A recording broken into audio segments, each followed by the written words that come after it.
In an interview with FMT, PKR Communications Director Fahmi Fadzil said the party must be prepared to pay the price should it decide to work with Bersatu in the coming general election.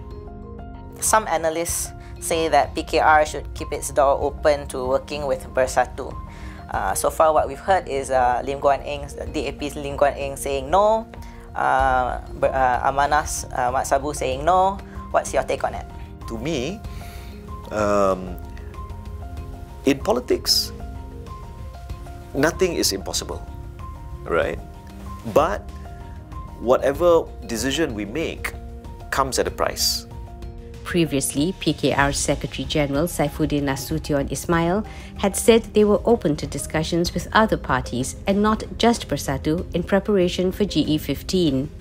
Citing the example of PKR's decision to use its own logo in the recent Johor elections, Fahmi said it came at a cost.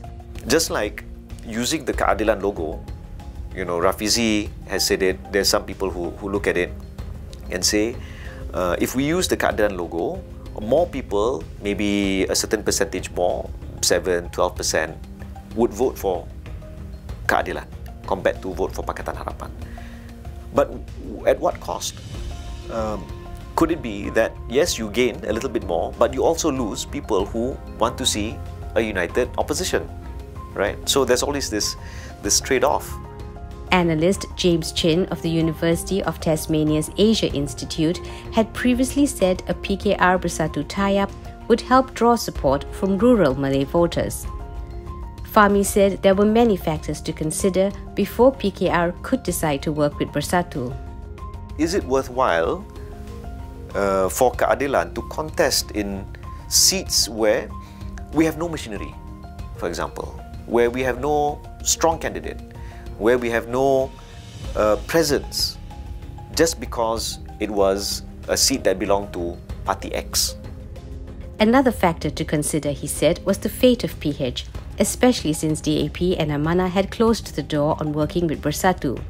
DAP Chairman Lim Guan Eng and Amanah President Muhammad Sabu have stated their stance against working with Bersatu, one of the main parties behind the Sheraton move, which ultimately led to the PH administration's downfall. Asked what would happen to PH should PKR decide to cooperate with Bersatu, he said the matter had not been discussed within the party. If I could just rewind back a bit on working with Bersatu. So since DAP's Lim Guan Eng said no, Mat Sabu said no for Amanah. If PKR, like you said, nothing is impossible, right? If PKR decides to work with Bersatu, what does that spell for the coalition? I don't think Keadilan itself. Well, we've not had this discussion, so it's a hypothetical, and everybody knows don't answer hypotheticals. So all I can say is we don't know whether there's a bridge to cross at all. So I can't even say we'll answer when we cross that bridge.